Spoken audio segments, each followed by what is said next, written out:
Hello, thank you so much for joining us today. I'm Ariel Vaughn with MSBCoach. I'm the Client Relations Supervisor and Millennial Coach, and today we are going to be talking about community focus.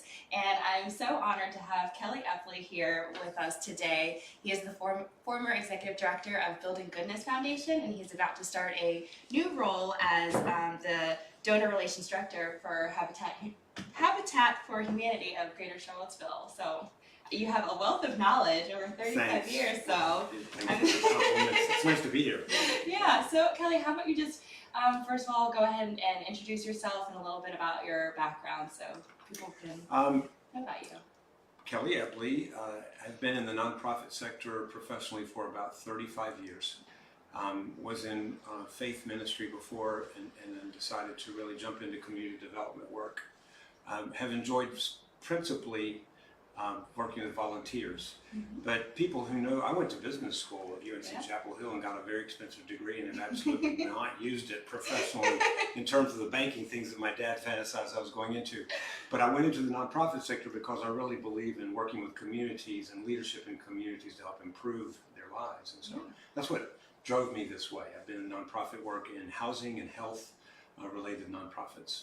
That's awesome. So what does community focus mean to you? Well, what a question. And thank you for letting me define it, because I really define community in a broad and maybe philosophical way. But there are 4 levels of community in my mind. Okay. The easiest and the best, the first, that we all should do well is our family and friends. You know, we have a real sense of community. That's where we get our nurture from. It's where we go home, we can play, we can be, that's how we get our care. The second level is what most nonprofits do, or people who are caring. They reach out to disadvantaged people, the unfortunate, and make them part of their community, and that takes work. You know, that's difficult. There's a third level of community that I would say that goes missed often, is when people who are disadvantaged actually will include as community people who are wealthy. And I don't mean just financially, but people who have resources. And so I would think that's almost a level of sainthood.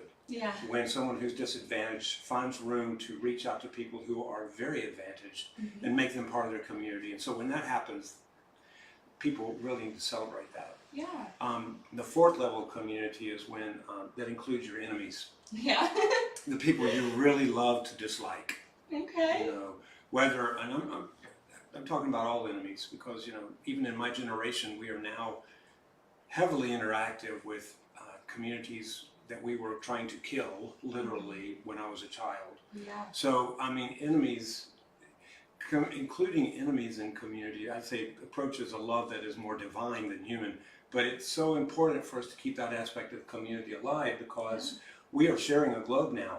And to think of enemies as being something that are part of a solution is not ultimately a solution. Right. So that's the largest sense of community. So when I think about community, of course, I think about all aspects of that. But you know, in our daily lives, it's a great thing for businesses, organizations, people to reach out to people who are less fortunate and leave space in your global view for all other things. But specifically to reach out to people who are disadvantaged, more disadvantaged than yourself. Right. Yeah. What a definition. That was really good. I love the different levels, and you know, that it's part of people with advantages reaching out to people with disadvantages, but also the other way around too. Absolutely. That's really interesting. I was actually listening to this audiobook earlier, and it was talking about how reaching out for help is almost like a really big sign of like strength, because sometimes people don't want to reach out for help, or you know, you might think of it as a weakness, but people really are willing to help. So just asking for that help can be really beneficial in so many ways. It is. It breaks down the walls.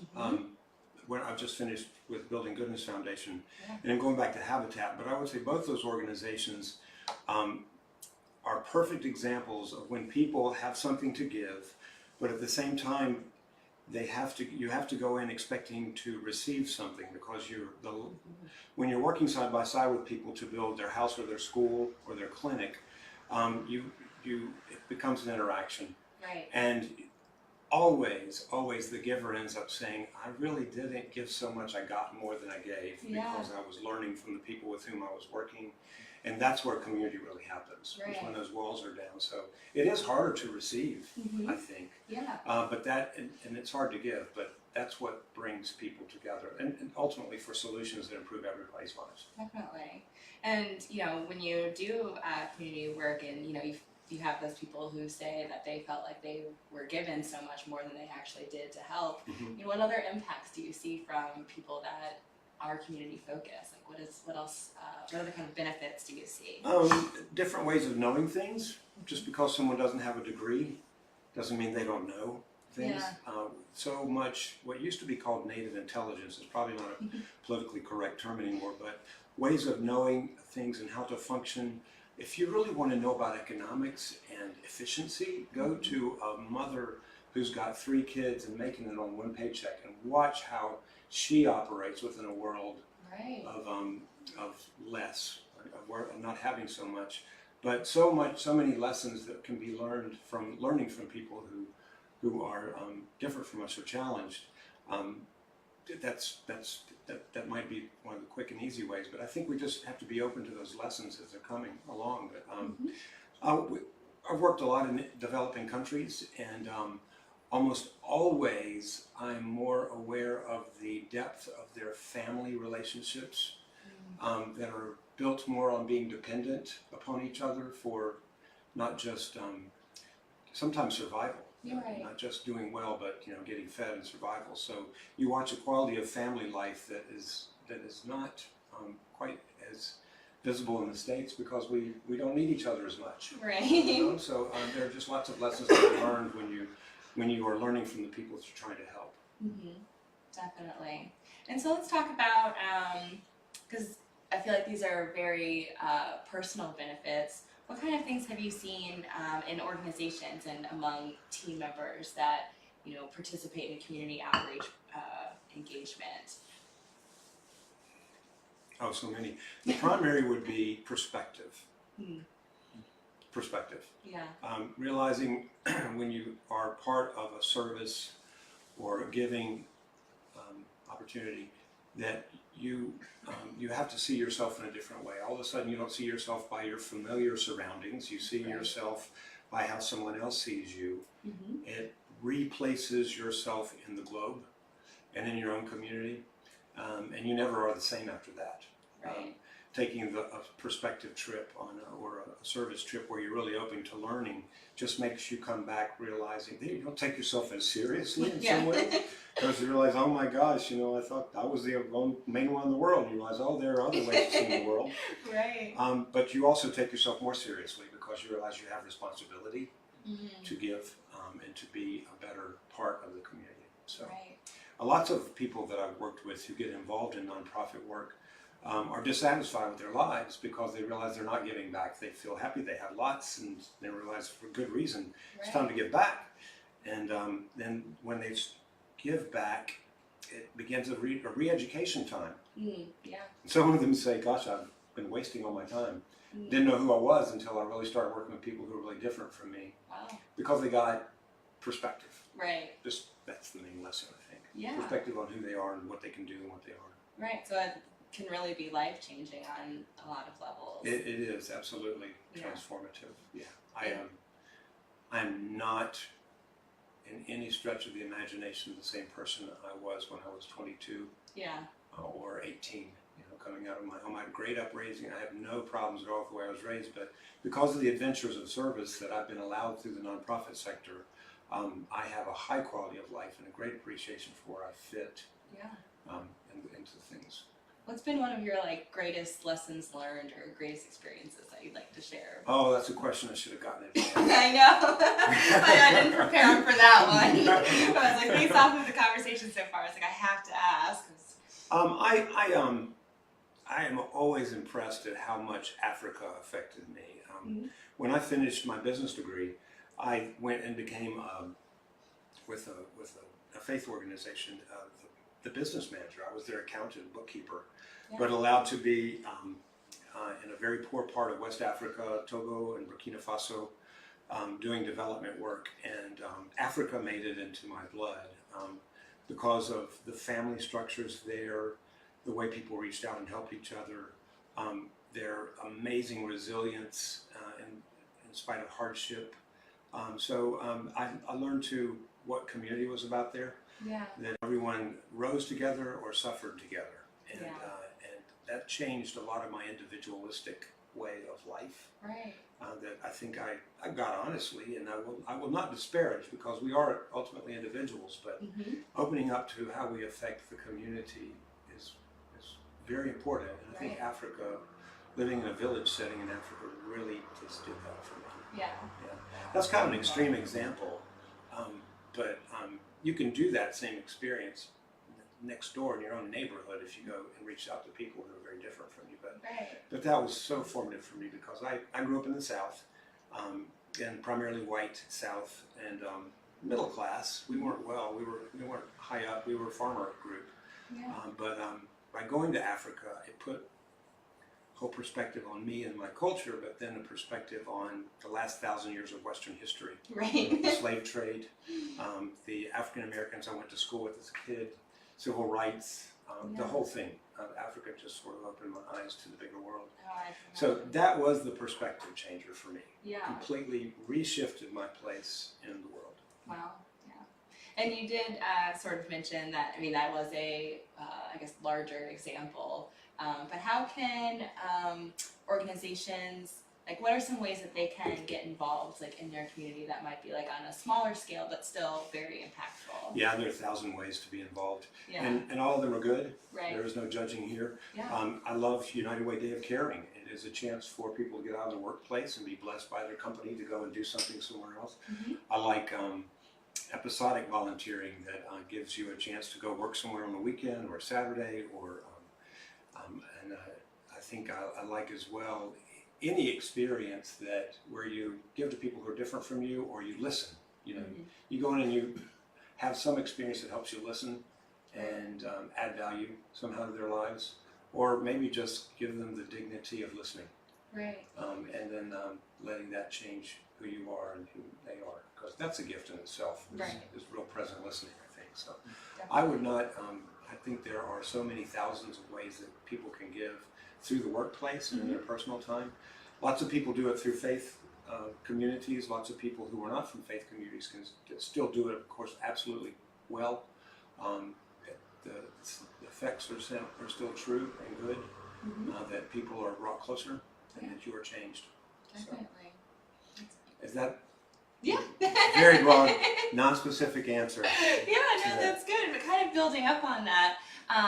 So, as a leader, what are some ways that a leader can kind of encourage their team to get more involved, so that they can have, you know, that rippling effect into their work? Because I know, you know, like with Days of Caring and stuff, like some organizations have, you know, a day where they might go help out at like the soup kitchen or something. But how can they encourage their team members to continue to do that without it being like a demanding, you have to do this day of service? Well, it is I don't think it takes away from their profit line.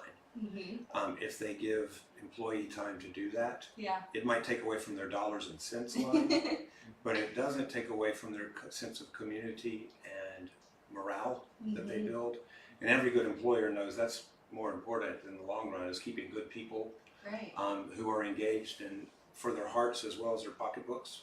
So I think it's my response. Is the question more about businesses or companies, or I read it that way, but just because a lot of so not just focusing on, you know, nonprofit companies where they're always doing that, but for-profit companies. Exactly. Like, how can they kind of encourage that among their? Yeah, wouldn't the world be a very, very bad off place if there were no not-profit organizations like that? The nonprofits know how reliant we all are together, but for-profit groups really valuing something besides the dollar bottom line, but trying to engage the greater consumer world that is not just the high-end spenders, but also trying to engage the consumer world that is different from the typical spenders or customers, but helping their employees be part of some organization and supporting them on an ongoing basis, not just this year, and seeing if it works and how it changes the bottom line, but stick with a giving program for 4, 5, 10 years, because You know the difference between a nonprofit organization and a for-profit organization. So if I've heard this example recently, if X company sells 1 million products, and what that means for them is that they get profit from it. They sell 2 million products and they get twice the profit. Right. If a nonprofit organization or a person who wants to give and help the community is successful at their mission, I didn't make any money off of it. I was just helping feed a few people or clothe a few people or doing that. Right. And if I'm really successful at it, I'll do twice as many. Yeah. But I don't get the financial support to do that or the sustainability. Right. So what companies can do is make a long-term investment in their employee service programs, matching gifts or financially, or matching the time or giving them some time off to do that in perpetuity, because that only builds the culture over time. Right. We really like to see change fast Yeah. in our election cycle, and no social problems that we have are going to be obliterated in our lifetimes because they've taken generations to put in place. You have to take Right. the long game view and make an investment that is affordable but sustainable. Right, You know, yeah. just that will be ongoing. Right. That's really important to point out too, that it's not just a one and done transaction, that it's building over time and continuing that. Actually, yeah, and your use of the word transaction is really key there. It's not a transaction. Right. Community is relational. Mm-hmm. Now there are some transactions that are important. Right. You know, money, buying things, but in terms of really changing community and ourselves, that's relational. Right. That means, okay, the problem's not going away or the benefit's not going away. Tomorrow we're going to have the same thing. How do we solve problems together? How do we, you know, it's a relationship. We solve problems together or we succeed together. So that's what relationship instead of transaction is very Yes. important. So I like the Definitely. word. I like the use of Relationship your word. Transformational. Yeah. Great. And then I was going to say something about that, and I have lost track.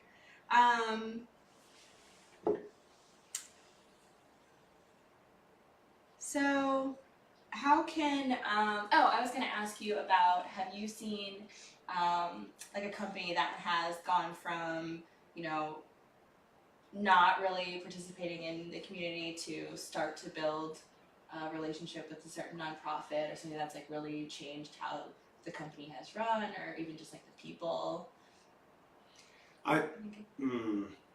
No example comes to mind, Okay. but a phrase comes to mind Okay. that I hear lots of companies say, yes, we're going to do that when we net a certain profit, or we're going to do that when things are better, or we feel comfortable with our capacity completely.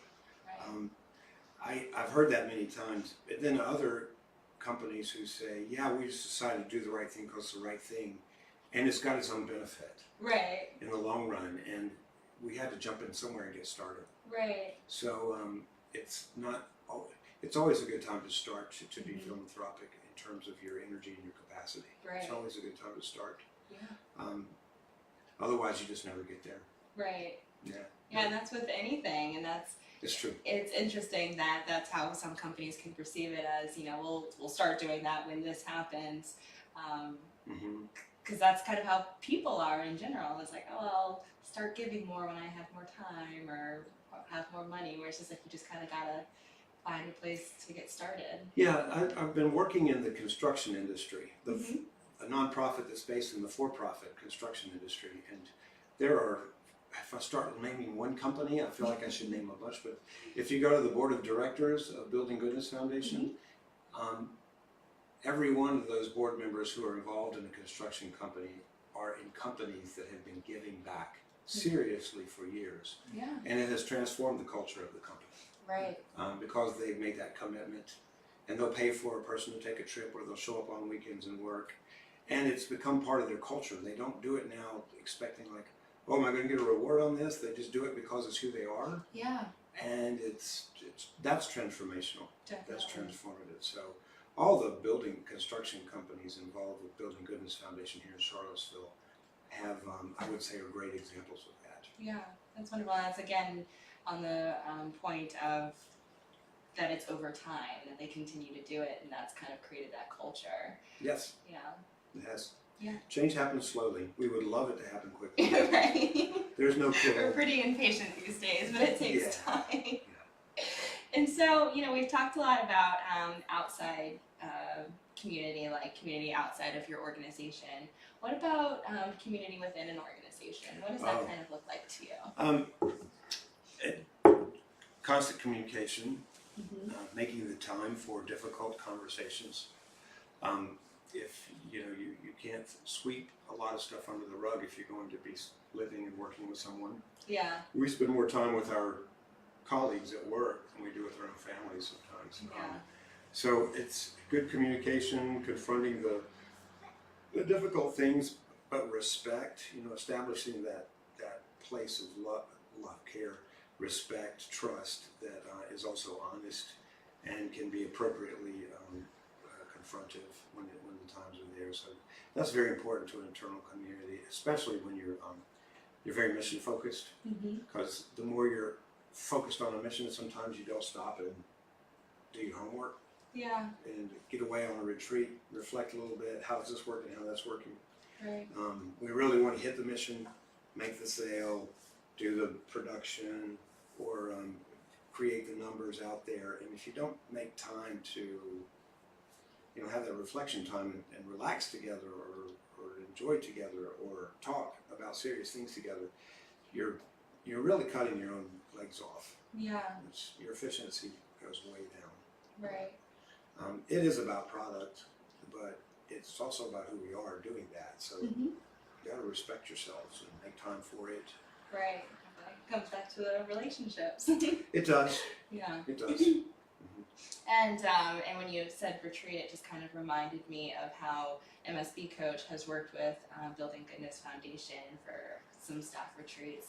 So I would love to just kind of touch base a little bit on that, and like how that helped with their community there. MSBCoach and the Emergenetics model specifically, I say for Building Goodness Foundation, created a language where we could talk about exactly what we're talking about: relationship matters, how we approach things differently, what is our team makeup, what are our skill sets that we naturally bring, and what are we pushing to bring. Right. So Emergenetics, but especially MSBCoach, the staff, Michelle and staff, have been a big part of that. As we've grown at BGF and been extending ourselves to different countries in the world and growing deeper in our own community, it's brought stress to it because everyone works hard. Right. And we all have differences, so we've had to back up and say, what are they? How do we work through them? How do we use them to our benefit? But you have to make time for that. Yeah. So MSB was good for that. We had to make that choice, and I had to talk to board of directors, and that professional development is important. Yes. And then we were able to enlist MSB, and that was great. Good. That's wonderful to hear. I'm glad to do that. So is there anything else that you would like to share about the importance of community, and whether internally in an organization or with an organization outside? We're scared of diversity. Diversity is hard to do because it means pulling people in that are different from us and facing all of our own fears or ignorance. So I would just say that's a huge part of community. It's a lot of work. It's very hard to do that, and forcing people to be in community with you is like, going out on a date with someone because you were forced to. I don't know. It's just, you have to choose. Blind date set up. You have to really work at it, but it has to be something that happens naturally as well. So, right. But finding a way to create community just takes a lot of intentionality. I'm a part of some really great communities. A good faith community that needs my family's needs very closely, and the needs of my immediate geographical community. But I would say the communities that we shape with people who speak other languages is hugely important, especially in this world. Yeah. And finding ways to rehumanize populations. There are just so many ways that our world's divided, and so many people who want to see it divided because it gives them something. That we really have to work hard to include people different from ourselves. Definitely. I'm facing a little bit of that as an older white man from the South. Yeah. There's so much baggage wrapped around the way I look and perceived that as I'm older now, I really have to work hard to not say, oh, hey, look, I'm cool, I'm open to community, but, find ways to give other people power, and find ways to give other people voice, and listen more. Yeah. Because that's what is most important about where I fit into right now. But you have given me the chance to just talk so much. And so thanks. You said a lot of good things. Well, thanks. Yeah, and so just one last thing, what kind of advice would you give? Because you did say that you have to be intentional to find these communities or create these communities. So what kind of advice would you give to someone who's looking to get involved or just get create a community within their organization or outside of it? Well, the idea that comes to mind is follow your passion, your heart, but your head at the same time, be smart, something that you're really interested in. Humans of all colors and backgrounds and share so many commonalities of art, of music, of different things. Find something you're passionate about, but don't want to guard, but be passionate about it and be willing to be shared and open, and then go look for people who are different from you in that sector. Because then you're kind of driven by something out of your heart, but then you're also having to learn from someone who comes at it from a very different angle. And in the long run, it's not just something you're doing out of duty, but because you really like it. Right, yeah. And in the end, it's more about who you are authentically. So, kind of follow your passion into that area of insecurity, of trying to include other people in other communities. So that's just the first idea that comes to mind. Yeah, that's great. And then I love that, because we talked a little bit earlier about being forced or whatever, but following your passion to be able to do that, and then it kind of gives you an outlet. And I can just see so many ripple effects from getting more involved in something that you can be open with and learn and willing to learn and share and stuff. So there's just so many wonderful things that come from that. I've seen builders do this, because builders who love to see sticks and wood and rocks and things come together in structures are all over the world, right? Every culture does that. Yeah. But to put them together, I've seen a lot of Americans who like to go to Central America and then start to tell them how to do concrete work. Yeah. And then they realize they are way over their heads, because concrete work is different there, and then they have to start learning from them, and then all of a sudden at the end of the day they're like, we love building, and now I know how to build better from your angle. And you know how to build better from mine. And so there's exchange of a few ideas and stuff, but they're all passionate about that campus. So that's an example of something that's very passionate to some people. That's really neat, and that's something that they can bring back with them and share with others and continue to pass it on. That's awesome. Well, I feel like I could just keep talking to you. Well, I'm glad. Thanks. We're going to go ahead and wrap this up. Everyone, thank you so much for watching us live or catching the replay. Please put some comments below about what you think community focus is, or give us some examples of how you participate in your community or build community in your organization. Thanks again, Kelly, for being here and sharing all of your wisdom. And then next month, we are going to be focusing on executive presence, so stay tuned.